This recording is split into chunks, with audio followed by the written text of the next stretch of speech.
This video I'm just going to run through a couple of ideas for you that you can incorporate into your warm-up for your run. So these are dynamic movements that are going to activate some of the muscles that we're going to want working as we're out running.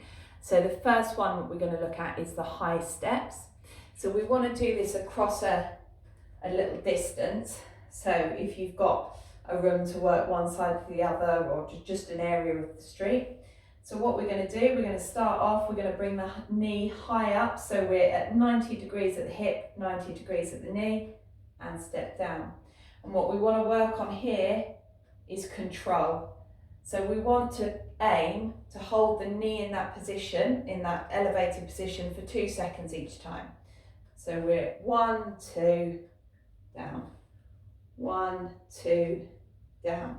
And each time try and work on keeping those hips stable, nice control through the lower body. Don't want to be wobbling side to side to try and maintain our form. So nice, strong, definite steps. So that's the first one we can do. The second one, we're going to look at getting these hips a bit more flexible. So we're going to use the old stepping over the gate method. So we're going to swing the leg up and over. And again, you can do this dynamically. So taking steps forward. So you want to come out to the side, try and get that hip nice and open. Again, nice and well balanced. Good control. And then when you've done it forward, we can do it backward as well. So again, bringing the hip and the knee to 90 degrees, out to the side and stepping back behind us.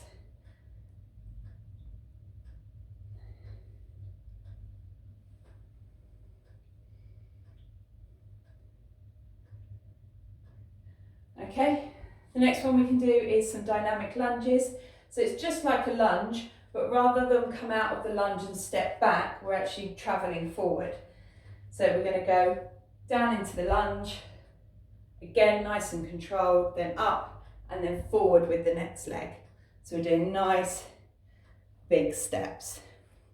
So again, sorry it's a bit limited to show you here, but just try and do that one across a little way so that you can get a few of those in.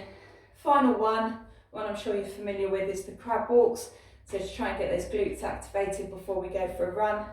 So we're down into a sort of half squat position, really small side steps. So we don't want to take great big steps, because what tends to happen then is we lose form through our hips. So keeping that form nice and strong, steps to one side, steps back to the other.